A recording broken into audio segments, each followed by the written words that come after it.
Hey everybody, this is Andrew welcoming you back to part 3 of Blind Man's Bluff. This is going to be a little bit different from part 2. I'm still playing right now without looking at my cards, so you may not be able to tell that from watching at home, because obviously you can see my cards, but I've got post-it notes over my cards on my computer screen right now, and I am attempting to play blind. I can't say it's going fantastically, but it's going probably about as well as I could hope. Even against not particularly great players.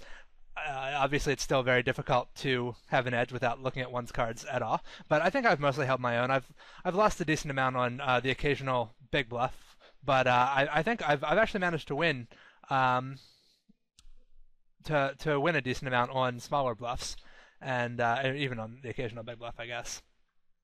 This player here, Gary Glenn, has shown himself to be very, very loose. Unfortunately, this is a pretty awful flop to try to bluff a loose player off. If he's going to overvalue some small piece of this flop, like an 8-7 or something, it's really not going to be a good opportunity to try to bluff him off. Maybe I might actually be able to check down the best hand here, a random hand is actually going to have decent equity, I think, against his range here. So I mean, I think I might actually be able to check it down and win some portion of the time.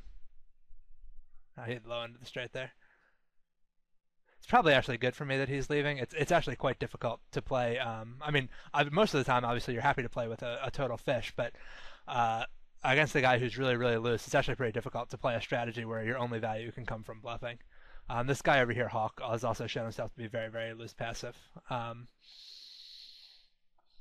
So for the first 20 minutes or so of this video, I am going to I'm going to continue playing without looking at my cards, and then at the end, I'm actually going to look a little bit on Hold'em Manager and do some analysis on the session. Hawk, buddy.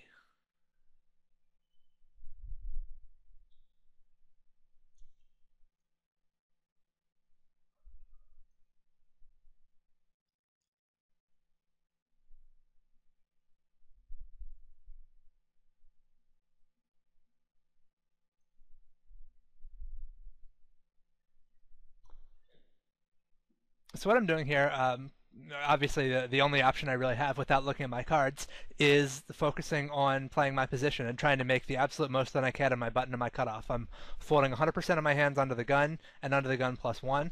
I'm folding most of my blinds, although a lot of people, my blinds actually aren't getting raised all that much. I've been able to steal a decent amount from the small blind and even to play a little bit post flop out of the small blind and the big blind. But really, I'm looking for a lot of my value to come from the cutoff and the button. Just raising 100% of the time, I'm expecting to show an immediate profit with that raise, meaning that these guys fold their blinds often enough that this raise is immediately profitable.